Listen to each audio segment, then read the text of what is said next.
Okay. So welcome everybody. This is offering gratitude to Turtle Island and her original inhabitants. And I'm very happy today to have Eduardo Duran, who I've been raving about for the last 8 months, in his book, particularly his book, Buddha in Red Face, but also as I've gone deeper in the material that he's offered to the world, I've become more and more impressed, particularly with another book that he's written called Healing the Soul Wound. And then I've been fortunate to have some dialogues with Ed, and really starting to unpack his work around Native American post-colonial psychology, which I feel is very aligned with contemplative psychology.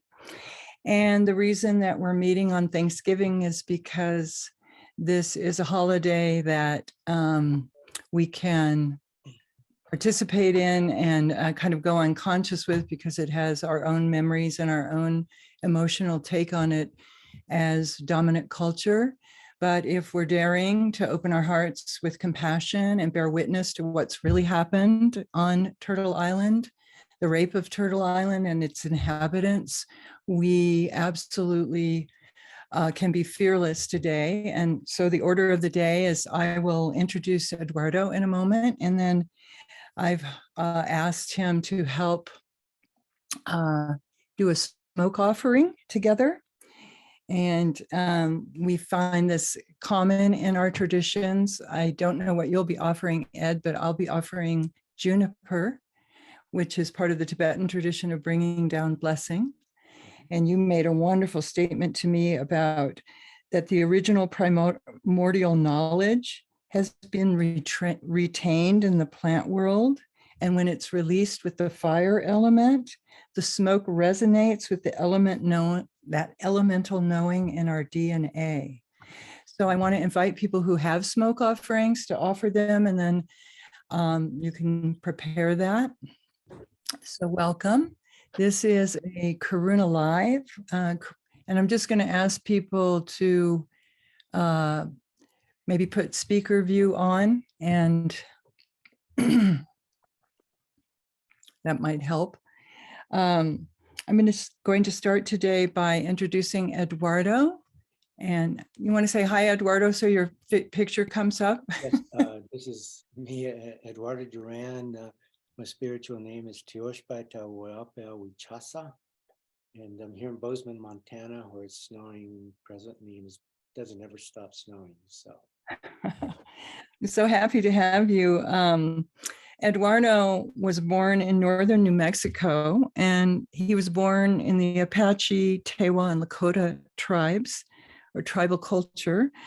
And over his life, he's worked with hundreds of tribes across North America and all across the world, Indigenous people. As a child, he was a migrant worker. And at age 17, he enlisted in the US Navy, where he served 6 years on board a submarine and other vessels during the Vietnam War. And then he was discharged, and he became interested in psychology, and he began his studies while working in the Navy as an engineering psychologist. And then an entire mystical path unfolded for him when he began working with his people, Native people. And I'll let him tell about that, because he's clinically trained as a psychologist. He also has a Jungian background, and he's been working in tribal culture for over 20 years in an incredibly beneficial way. And he has several books, which are all on the listing. So I'm sure some of you saw it. So I thought we could, did I get that right, Ed? Did I say anything? Yeah, that's close enough. Close enough for government work, since I've been involved with the government for so long. So I had the idea that we could offer smoke. I don't know what kind of smoke you'll be offering. Well, in this part of the world, this sweetgrass, which is indigenous to Montana, there's actually a whole county not too far from here called Sweetgrass County. And Nice. It's mentioned like in Black Elk Speaks and another, and it's got a sweet smell to it. and it brings that sweetness of harmony and compassion and being with the earth. And so, that's what I'm going to burn today. And I know juniper is also used here and in other parts of Native America. And so it's common. And so, Right. yeah. So if those of you that have, many of the people on this line have a history with smoke offerings. So I thought that I'd asked Eduardo to do an invocation, but as we do so, I thought it would be very nice for us to write either in our name or through the chat the land that we inhabit right now. For example, I'm in Denver and I'm sitting on Ute and Arapaho land. And if we can take the time to kind of open our hearts to really feel that and touch that in this time of Thanksgiving. Yeah. And the invocation is kind of a silent one. And what I want to do is use this soul catcher and basically use my breath to send whatever words are going to be said today into the 6 directions. And of course, at the center of the 6 is the 7th, which is the 7th sacred direction, which is at the center of our heart. And so that's the nonverbal invocation. Because a lot of native things don't have words.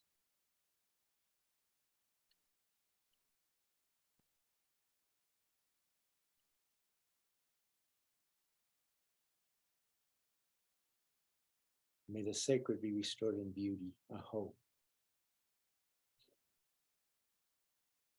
Oh.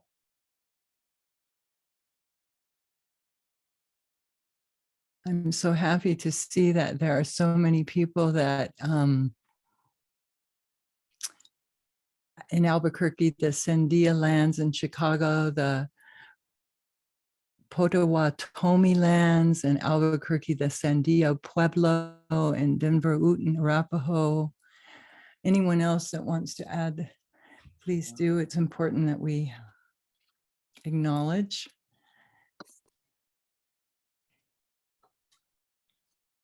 Yeah. Thank you, Ed. There's so many reasons that I wanted to share you with the Karuna community. I think most importantly was this page turner of a book called Buddha and Red Face that really was an amazing book. And I started sharing it with Buddhist friends, many Buddhist friends, and people were writing me while they were reading it with excitement. Is this real? Is this a metaphor? What is this? Of course, we want to go into this binary place. And I wanted to invite you to talk about the dream time and ceremony as you've learned it from your teacher, Terrence, and how that maps on to our world today. Yes. Yeah, I also, want to start by reading something that was said, speaking of Thanksgiving, and then a year into the Vajrayana, the whole heart thing, the diamond that cuts through illusion, and Tashunka Wicko, known as Crazy Horse, said something right before he died, and it's interesting because a lot of native ceremony is based on suffering, and he said, upon suffering beyond suffering, the red nation shall rise again, and it shall be a blessing for the sick world, a world filled with broken promises, selfishness, and separations, a world longing for light again. I see a time of 7 generations when all the colors of humankind will gather under the sacred tree of life, and the whole earth will become one circle again. And that day, those among the people who carry knowledge and understanding of unity among all living things, and the young white ones will come to those of my people to ask for wisdom. I salute the light within your eyes where the whole universe dwells. But when you are at the center within you, I am at the place within me. We are as one. And that's Tashunka Wicko. And then I want to also read something that was said by our great-great-grandpa by the name of Shakyamuni, the Buddha. in something called a Kalpa Zangpo. He says, I manifested in a dreamlike way to dreamlike beings and gave a dreamlike cho. But in reality, I never taught and never actually came. From the viewpoint of Shakyamuni Buddha never having come and the cho never having been given, all is mere perception, existing only in the apparent sphere of suchness. And so I don't know what I could add to that, but we can tell you some stories, that if that's okay. And if you've already heard whatever I'm going to talk about, you can say talk about something else because that's boring. It's perfectly okay. And I had gotten out of the military. I was going to school, and I ended up in a graduate program, and ended up being called by a consortium of native tribes to go help. And unbeknownst to me, one day, as I was doing regular learning psychotherapy, because I really didn't even know what psychotherapy was, there's a community health worker that approached me, and she said, there's this elder that wants to see you. And for some unknown reason, the first reaction for me was negative. I don't want to see him. And it created anxiety, and there was no reason for me to feel that, but I didn't want anything to do with whoever this was. And so I made up an excuses. I'm really busy. And so she came back a few more times, and I kept making more excuses. And then one day she just came to it was an RV where I was working, because we didn't have a brick building like everyone else. So it was a United States government RV where I was supposedly doing counseling and developing a mental health program. So one day she came and she says, well, nobody wants to see you today, and I'm taking you up to see Terrence. And that was, anxiety became a panic, because now I had no excuse. She had the truck there, so she says, get in, we're going. And so we drove up this trail place up into the mountains where there was a shack. And of course, I'm getting more and more anxious as we progress, because this is totally out of my, I'm just out of the military where everything is linear and makes sense. And now I'm in a place where nothing's predictable. And so I get out of the truck, and she gets out of the truck, but she leans against the door and she says, you go. He doesn't want to see me. He wants to see you. And by now the panic is really, really getting strong, because I don't want to go into this shack. But I have to, because I'm the only mental health person there. And of course, I had already made some pre-diagnostic attempts of trying to figure out what's wrong with this guy that he wants to see me, the therapist. And at one point I had asked her, what does he do? And she says, well, twice a year or so, we take him up to the mountains in his wheelchair, and we leave him there for 4 days and 4 nights without food and water. And so I'm thinking, that's elder abuse. You can't do that. And I asked, well, what does he do when he's up there? And she says, well, he sees. And I asked, he sees what? And her response was, he just sees. So I'm thinking, well, there's some schizophrenic stuff happening. So what I'll do is I'll visit him once, send a nurse practitioner up with some medication, and I'm done. I'll never have to see him again, because then he won't see anything. And so I opened the door and walked into the shack, and here's what appears to be a skeleton on a bed with bags collecting body fluids on the side. And I'm in, the panic has turned to terror. I'm really scared. Although here's a paralyzed human being, can't do anything to him, but I am completely terrified. And the very first words he uttered to me in this particular lifetime, he laughed, and then he said, don't think that way. There's other realities. And so now I'm trying to diagnose him for having ideas of reference, because I say he thinks he can read my mind. That's not good at all. But I couldn't hold on to any of the diagnostic stuff. I mean, it was melting my brain as I was trying to diagnose him. And then he laughed again, and he said, have you ever seen the colors? And although that's a very simple, nonsensical question, I mean, it took me to the point where I almost blacked out, the terror. And so I had to hold myself up. And my only response to that was, no, sir, I've never seen the colors. And then he laughed again and he says, well, you want me to show them to you? And at that point, I says, no, sir, I don't want you to show me any. And I went for the door. And right as I'm at the door, he says, well, I want you to come and see me again. And I was like, oh, I wish he hadn't said that because now I have to. And but I don't want to because I almost passed out in the presence of what I thought was a patient, and nothing had really happened. And so I went back a couple of weeks later and I stayed a little bit longer and then a little bit longer. And so eventually I got comfortable to where I could go visit him. And he, during the time, 3 years that I went to see him, he would always, even though he was speaking English, I really didn't know what he was talking about. He would talk in what is best known, probably irrational kind of metaphors that didn't connect with anything with me. But I'm okay, you know, the community thinks he's a cool old guy, so I'll just continue seeing him and pretend something's happening, psychotherapy or not, and getting more and more affection towards him, but still not understanding. And he's asking me all the time what I'm learning in school. Then he says some stuff on top of that. So when you fast forward to June 1982 or somewhere in there, and I went to see him because I go see him regular now, and I felt comfortable in his presence. And he was sitting up out on the porch in his wheelchair, and he was wearing a brand new shirt and a brand new head bandana around his head. And he looked very regal. He's sitting kind of like this. And I was like, wow, I've never seen him like this. And so I sat on the step lower than him, and we're both facing the same direction. And that day he proceeded to lecture in a completely rational format. He, everything he said made sense to where it created some resentment in me and thinking, well, he could have talked to me like that the very first day. Instead, he's been messing with my head for 3 years when he could have just been doing this.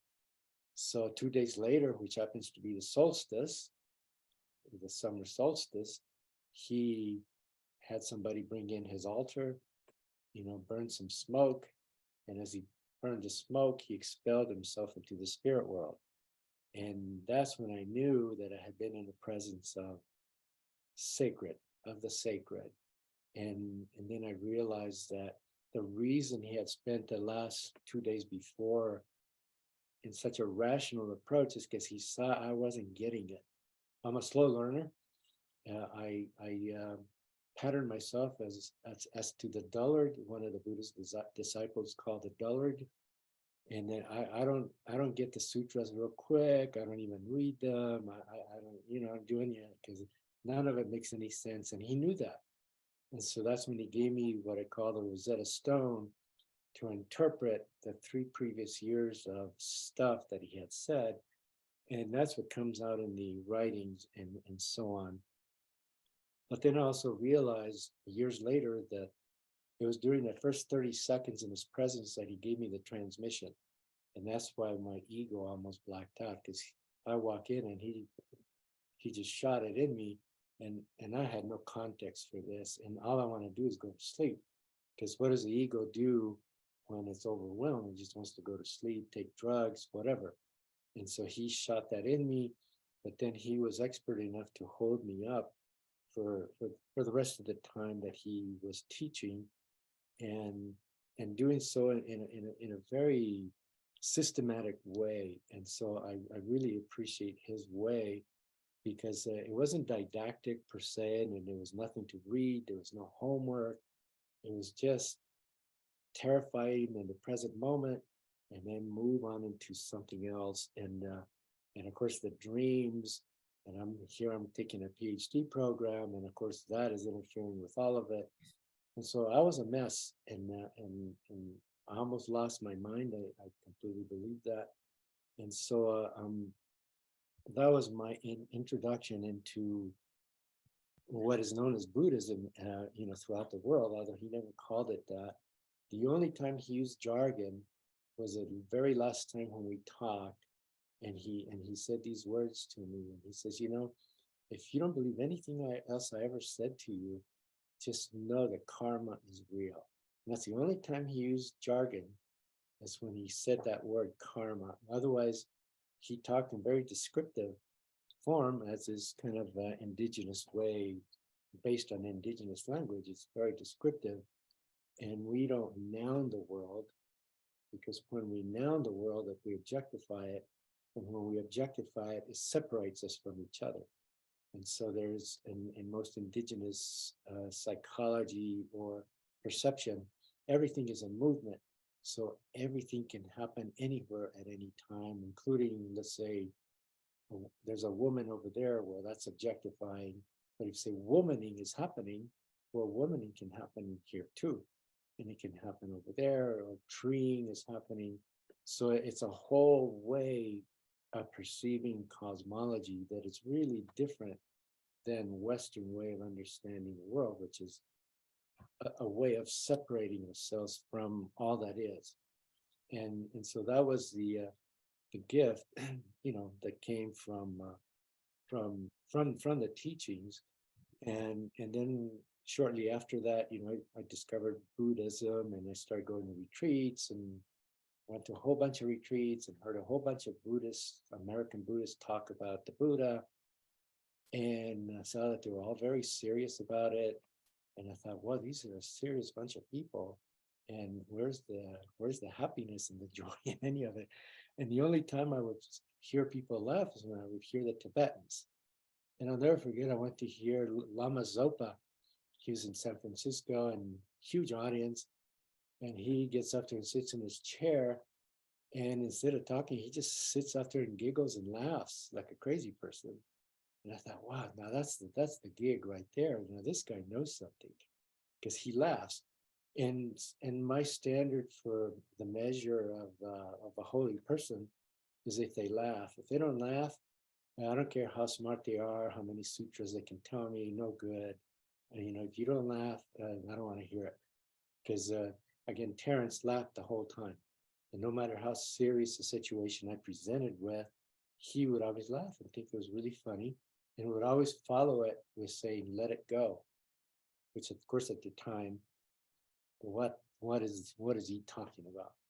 And so that was my immersion into what is known as Buddhism, but then later getting the nuts and bolts by going to listen to the Vipassana people, the Theravadan people, the Tibetans, the Zen people, just hearing their mix on all of it. And of course, at the same time, following native ceremony, very strenuous native ceremony that is all about the suffering. And recently I read something that Thich Nhat Hanh, my older brother, said. He says, suffering is the compost of enlightenment. And that really, really hit home for some reason, because in native ceremony, it's all about the suffering. And my understanding, because I've been really contemplating on this, why is suffering necessary? And the only thing, I'm barely scratching the surface on this. And the only thing that comes to mind is that the suffering starts to shine a glimmer of light into what this thing called compassion. And I've always understood, for a long time, I've always said compassion is the wormhole toward liberation. But you can't get this compassion thing unless you've suffered for some reason. And it seems that other major religions say the same thing, that without the suffering, you're not going to go anywhere. And that's why I think that what Crazy Horse was saying about suffering upon suffering, and I really believe that, what has happened here on Turtle Island for over 500 years, there's been excruciating suffering of human beings and of the earth herself, because we're not separate. And when human beings are harmed, the earth is also harmed. So the suffering of the earth itself is generating the compost where hopefully, if we can add the mindfulness to the suffering, it can springboard us into some kind of collective liberation. And at least that's my hope. And so I know just one quick story on the heart. and then we can see if you want to say anything. And because I've been thinking also about the Vajrayana tradition, the diamond that cuts through illusion, and all that good Tibetan stuff that all these Tibetan Rinpoches, some good, some not so good. They say all this stuff. And I participate in a particular tradition called the sun dance, which is a very excruciating form of ceremony, a lot of suffering, which can actually take your life because there's 4 days without food and water and dancing in the sun and piercing and being, tied to the tree and all that. And so I've been doing the ceremony for a while, but I'm not understanding what was going on. And whenever I remember I was pierced and I was dragging skulls, the Sundance chief just kept yelling in my ear, "Do it from your heart. Do it from your heart." And I'm like, huh? Okay, well, what the hell does that mean? Do it from your heart. And so I'm, again, the dollar, right? Do it from your heart. I don't know what that means, but I guess it's something good. So I'll try, but of course, when you try with your head, it doesn't work.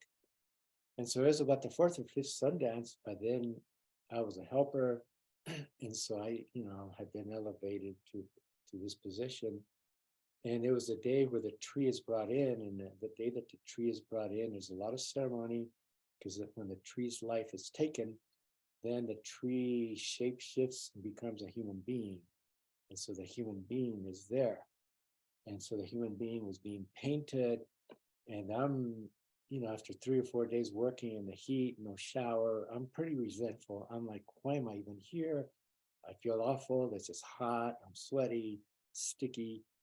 And then the holy man comes over to me as I'm there trying to officiate and be a big guy. And he hands me this box. And this box seems to have a huge piece of meat in it. And I'm like, he says, "Here, don't let the dogs get this." And so now I'm holding this box with this bloody thing. I'm already sweaty. I'm already resentful. I'm not happy. Now I have blood kind of running down into my armpits, down into my underwear, and I'm holding this box for half a day.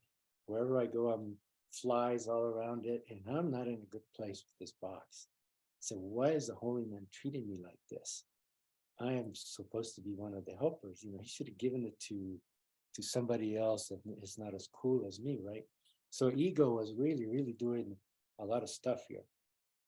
And so right as the old man finished painting the tree, which is an elaborate, beautiful ceremony, they say, "Okay, bring that box over here."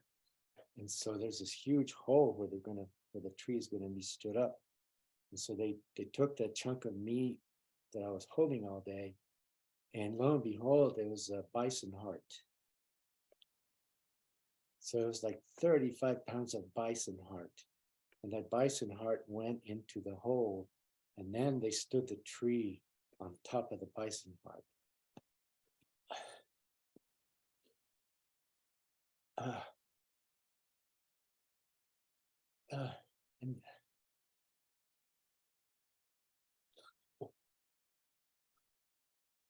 And then the whole idea about the heart, where we were dancing, literally, this human being is standing on the heart of the bison, and it's through that compassion, the giving of everything that the bison had, that medicine and healing will be given into the community. And so then I realized that this ceremony is, I guess, in Buddhist jargon, would be a ceremony of metta. It's all about the heart. But see, the holy man knew that if he told me this stuff, I wouldn't get it. Because I'm too smart. I got a PhD. I can figure out everything. And so instead of telling me stuff, he had me hold this nasty box with blood dripping all over me for half a day. And the lesson it still goes deeper every time I tell it, to where talk about the heart, where the heart of compassion, where our relative, because the bison is our relative, and later I found out that it is known in the native community that the bison prays to the same creator that human beings pray to. And that's why we can't approach them, because they're praying, they're constantly praying, they're meditating. And when they give everything. So the heart of compassion, where that tree stood up on the heart, is a lesson that just hit immediately. And I realized then the dullard really, really took that lesson in, and really, really has been a huge blessing in my life to have had that tantra. Because when we talk tantra in Tibetan Buddhism or whichever other kind of Buddhism, a lot of times it's just a word.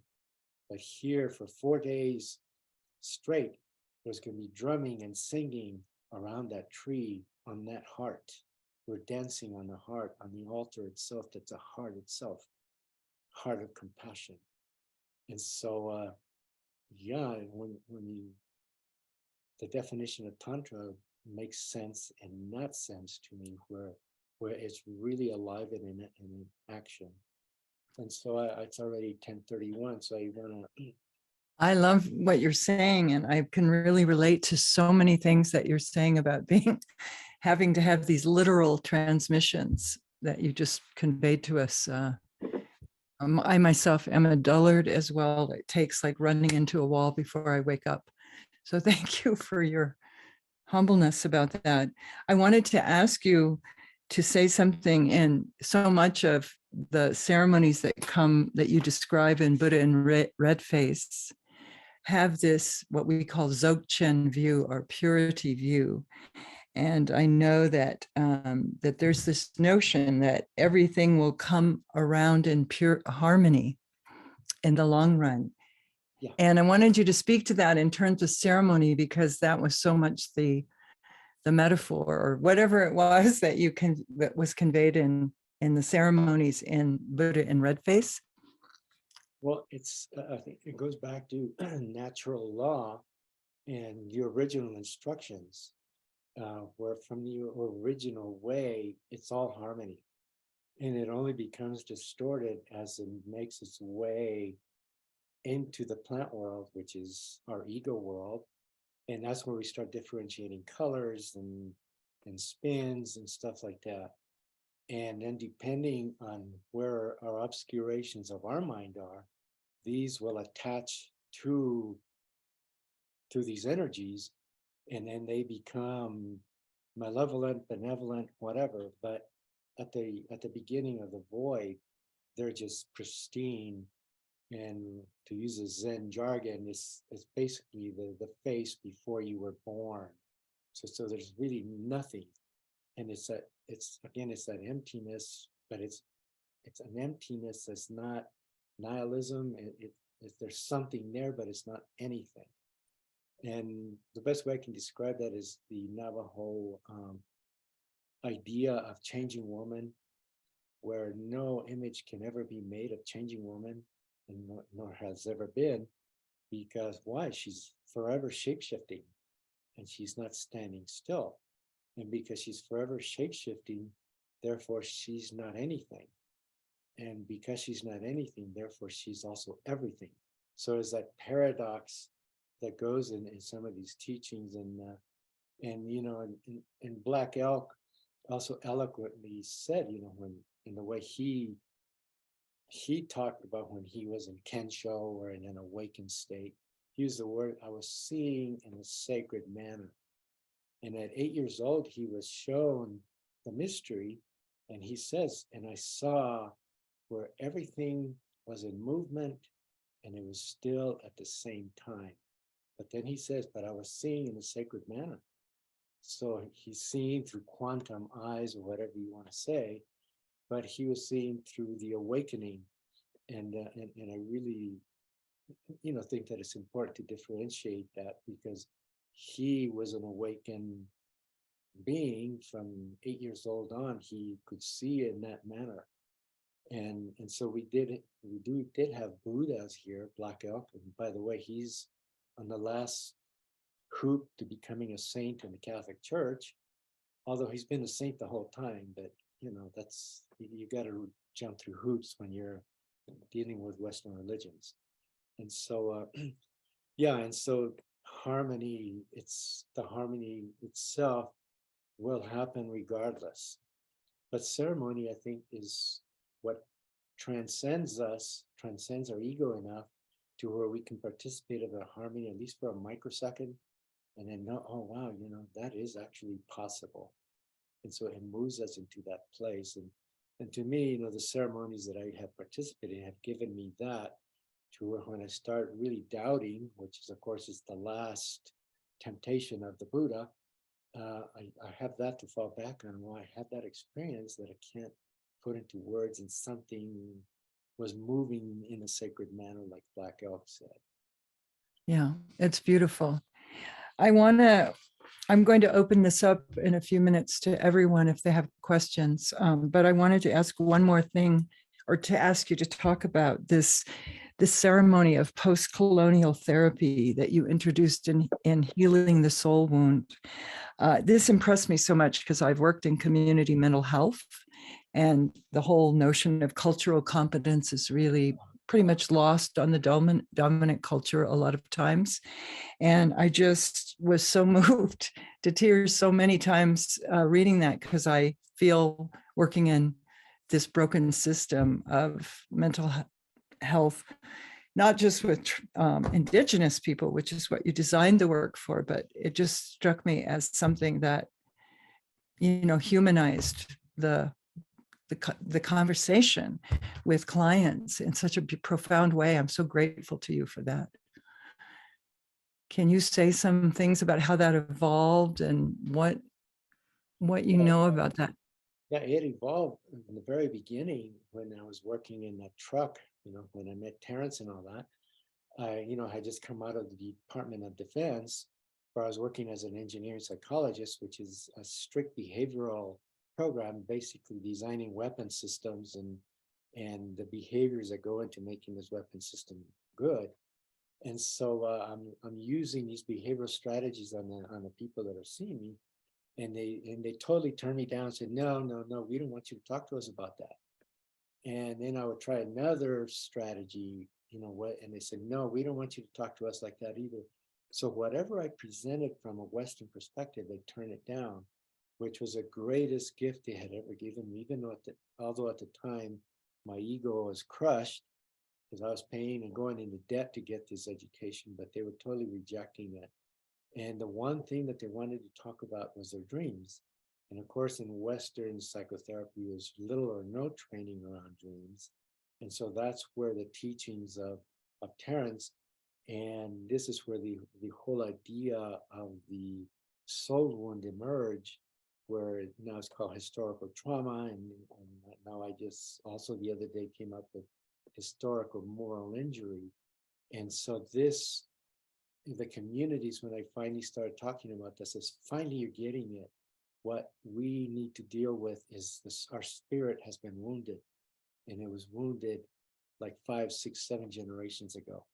And it came out of peculiar experience that I was having with patients, where I was having the feeling that there's somebody else in the session with us, even though I couldn't see them, but it would only happen when I was in session. And later, after talking to Terrence and some other people, they said that's because they're there. The ancestors are in the session, because the only place they can heal is in the place where it happened.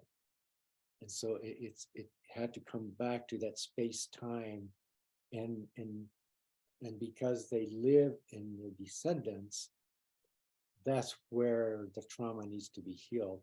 And so that's why I call, when I do this work, I call it healing across 14 generations, because we're dealing with 7 generations before and 7 generations after.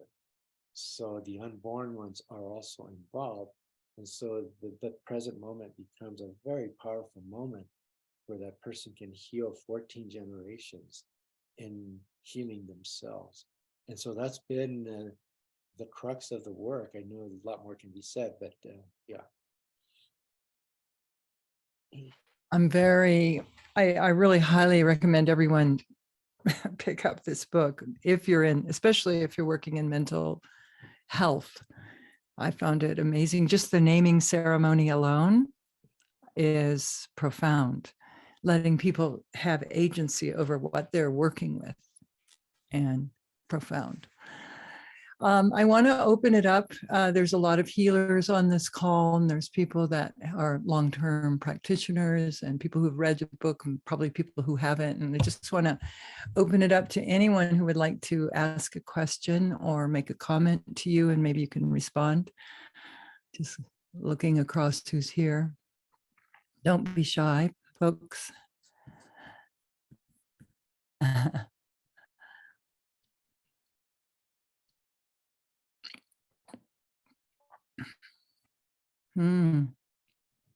All right, here comes someone typing. Or you can just unmute and ask whoever. Can I ask Melissa? Yeah, please. Hi, Ed, Eduardo. I'm Amy. I can't see you, so Am I here? I can barely hear you. Oh, There you are. is it better? Yeah. So I've enjoyed reading your books. I met you in Phoenix when you were invited to a conference by my friend Beverly Russell. Oh, San Carlos. Yeah, Oh my gosh, that was a long time ago. yeah. And she's gone now. And I wanted to say her name. I know that was very sudden, and yeah, it was really, really hard. I heard another talk where you talked more about ancestors, and that felt very important for me. And I went and I tried to learn a little bit more about my ancestors because I've never had that way. And so I know my parents and I knew my grandparents, but then it's hard to know anything more. So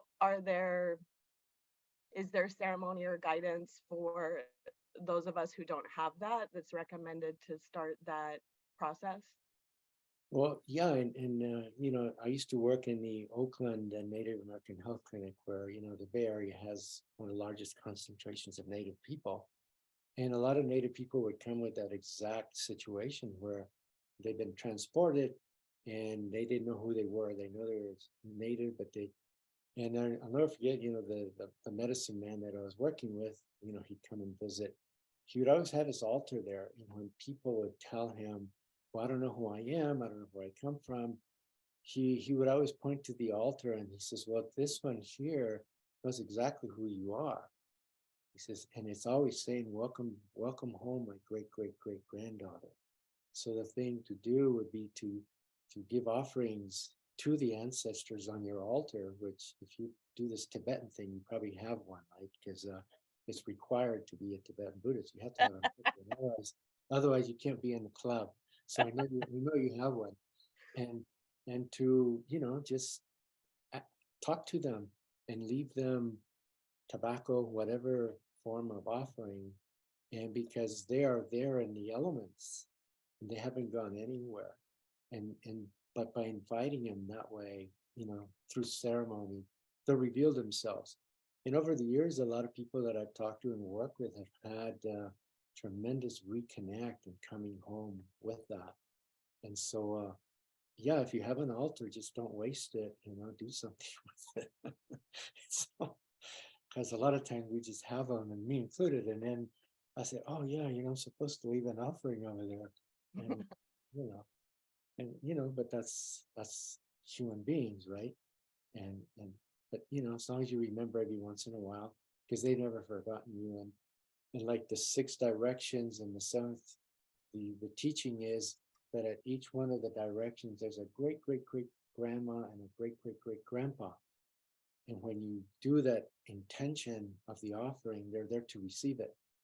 And they take it directly into the mystery. And so then they bless you right away at the center of your heart. And how do you beat that, huh? I mean, and so, and it don't cost nothing, right? Except food or water, whatever the offering is. Does that make sense? Yes, thank you. Are you still by San Carlos, or where are you? I'm in Tempe outside of Phoenix, but right now Oh, I'm in Palm Springs. oh, you're still in the desert. Yeah. I Mhm. I have a lot of good relatives there, and I keep in contact with people in San Carlos. And Mm. hard place. It's a really hard place. A lot has happened there, but good things are happening too. Their new hospital is incredible. Oh, good. They even have a Starbucks in that hospital in San Carlos. I mean, yeah, I was there a few years ago, and people were walking out with Starbucks. They, where'd you get that in the middle of the desert? I say, we have it here at the hospital. I was like, you're kidding me. So you can have a chai latte at San Carlos now. You can offer a chai latte to the ancestors too, Yeah. right? It's so interesting. A lot of times in Karuna, we do a program where we evoke ritual and try to bring people back to that sense of voice with ritual, because we give that away in Western culture, right? In dominant culture, we give that power away to priests and to, even Rinpoches and various things, and we're disconnected. So I love that. Other comments or questions from the crowd? Please unmute yourself and just ask. Don't be shy. Hi, I'm Red,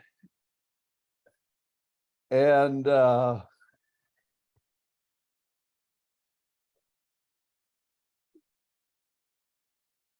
whoa.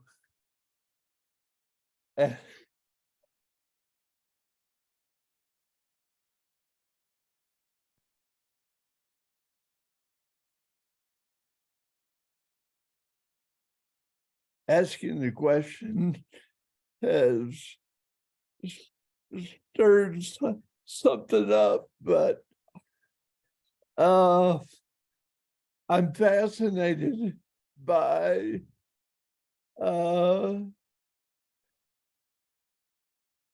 the relationship between suffering and compassion. And there's a way where I can frame my life as what I do is avoid suffering. That's what my life is about, is avoidance of suffering and making it easy, and I'm kind of, I don't want to change that, and yet I want to be compassionate, and I'm kind of on the horns of that dilemma. Now, what'd you say your first name was, sir? My Red, like the color. Oh, Well, okay. my real So- name is Terrence, but So- I used to have red hair. Oh, okay. Oh, okay. So red. Oh, red. That's a good color. God is red, they say. But I don't know how to break this to you, Red, but you can't avoid suffering. That's and but the Well, thing, I try pretty hard. well, yeah, of course, but then that creates its own suffering, right? Because it doesn't work, and then it feels terrible because it's not working. But something that you can do, because you're an elder. And what you can do now is you can go back and I wrote something called, the title of it in the book is Don't Waste Your Suffering. And I know you've done suffering, in your life. And so go back into your life and take all those bits of suffering that you already did and put them together in an offering, and then offer those to the mystery for the well-being of the rest of us. And so then your suffering isn't wasted. Because if you're just trying to dodge suffering, well, you've already suffered. And, the very idea of old age, sickness, and death, I mean, that's a suffering thing right there. And you have suffered. You've been sick. I don't know, you've been in the military, whatever your history is, there was suffering. And so take it and then, put it again into an altar. And your name's Red, so this is perfect. Take a red piece of red cloth and put some tobacco in there with all of the thoughts of all that suffering, and then offer it. Put it up in the tree for 4 days and then burn it and give all that suffering back to the universe as your gift of compassion. See? And so there's a lot there already that, yeah, and so just don't waste it. That's been my mantra, because we waste a lot of good suffering, and within indigenous traditions, we go looking for it, which I'm not asking you to do that, because it's really hard to do that, and the ceremonies are excruciatingly hard, and not everybody has to do them. I mean, people, it's not required, but we all suffer no matter what. I'm just getting over COVID, and that's suffering. I could waste it, but instead, even as I was in the COVID situation, I was talking to the bug and saying, what is it that you want? Here's the suffering, and now we can give that suffering for the well-being of other people who might get COVID. And so then it acquires, the more we do that, then I think the more compassion. But I'm not pretending to know what compassion is. Don't mistake that. I am just barely scratching the surface of what that is, because I know compassion is to be able to give your heart completely broken and put it in that hole and put the tree on it. I'm not there yet. But our relative, the bison, somehow mysteriously can do that. And so hopefully that makes some sense. It does. Thank you. And thank you for the suffering that you're going to offer on behalf of all of us, because you've already done it. See, your wife or your person here, she agrees with me. So she knows that, she knows what you suffered. So she can fill in some of those blanks.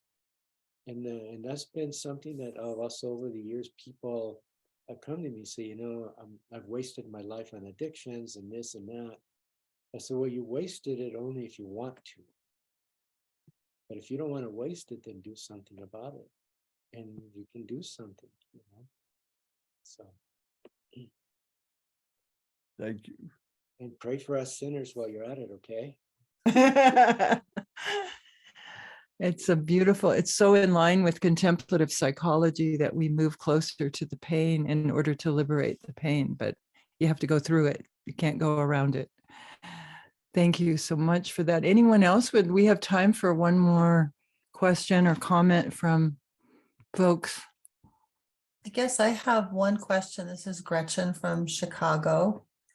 And I wonder, given the work, the deeply personal, work that you do, Ed, what would you, is it important to put effort and energy toward the Pope rescinding the papal bull doctrine of discovery from 1493 that really set the wheel in motion for colonizing and converting and enslaving people? Does that matter in this realm in which you are doing your work?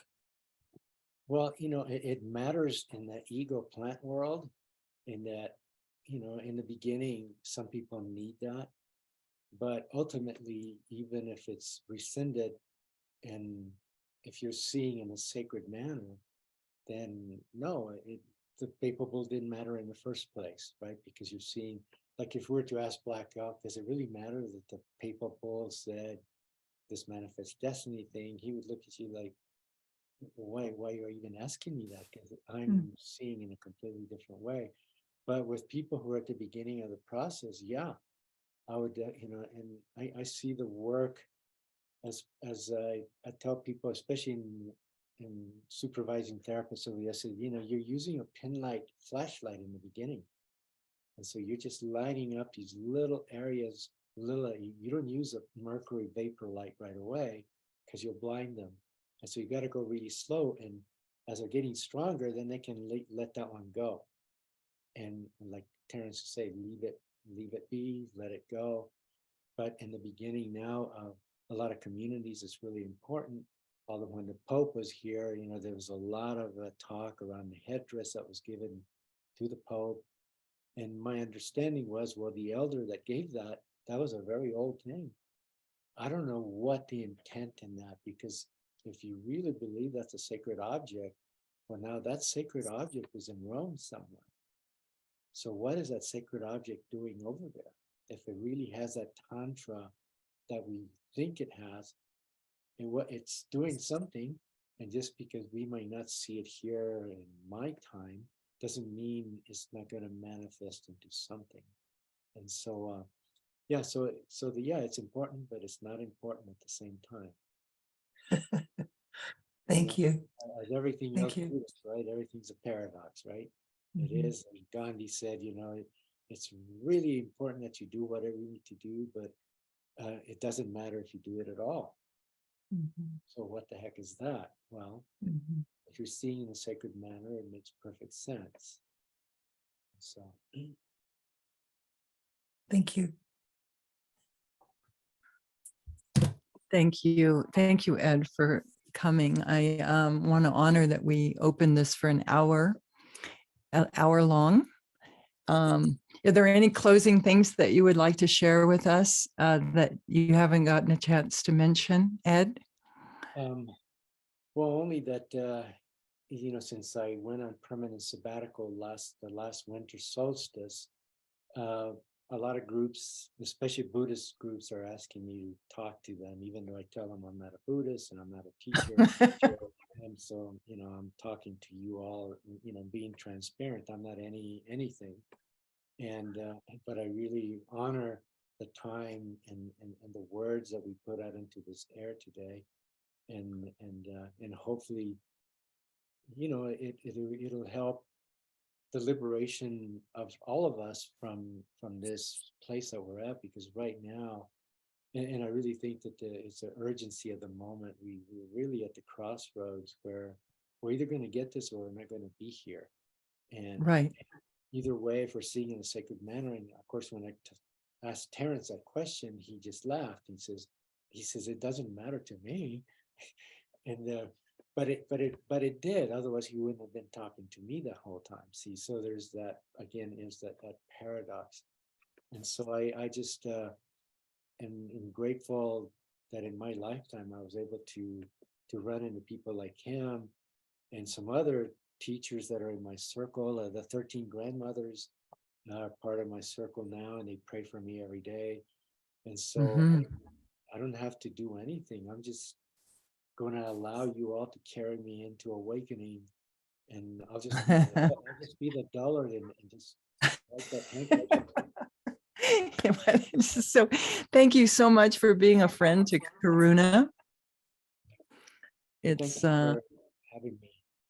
yes, and I'm not finished having this conversation with you, so we'll see how it goes forward. I learned so much from you. I just want to thank everybody for coming. I will send out a recording of this hour, Karuna Live, to everyone who enrolled. There are people who didn't make it, and we had some complications, and I apologize for that as far as reminding people. We have another Karuna Live December 15th in the evening. It's on the website, and that one is about attuning our hearts to the sacred in this season. So thank you again, everybody. And Eduardo? Yeah, thanks to all of you. Yeah, thanks so All right. much. Take care. Thank you all.